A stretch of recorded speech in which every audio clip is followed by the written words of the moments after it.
Well, when you head to the polls in November, you're also going to get a chance to vote on the compensation for El Paso City Council and the mayor. They're asking for pay raises for future city councils and mayors. Joining me to talk about this now is Richard Dayub. He is the chair of the City Ad Hoc Commission for the Charter. Daniel, thank you for having us. Okay, so let's talk about the process first. How did we arrive at the numbers? We'll put them up on the screen in just a moment. Well, I will tell you that it was a lengthy discussion over many weeks.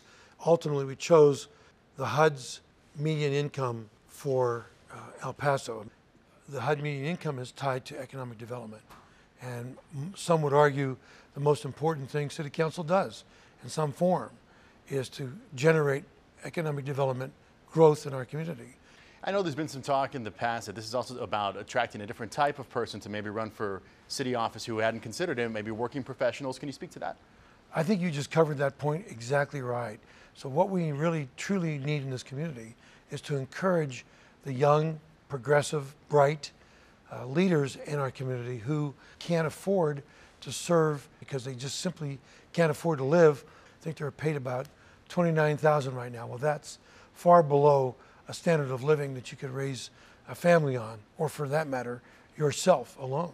Mr. Dayub, what would you say to the voter who says, you know what, these guys, they just keep raising my taxes. Why am I going to give them a pay raise? What would you say? I think that's a great question. And I think my response ought to be to that. You vote people in or out of office based on how they perform their job. But this is pretty much a full-time job.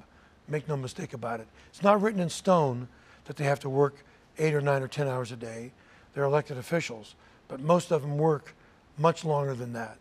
And quickly, before I let you go, I want to get your thoughts on the multi-purpose center, the downtown arena. There was some movement in the courts last week. When you were the head of the Chamber of Commerce, you were a big proponent of the project. How do you feel about it now? Well, I'd say cautiously optimistic. Of course, I don't speak for the Chamber any longer, so this is a personal opinion, private citizen. But I think we're all feeling the same pain of realizing that the longer that this goes on, the more expensive the project will become.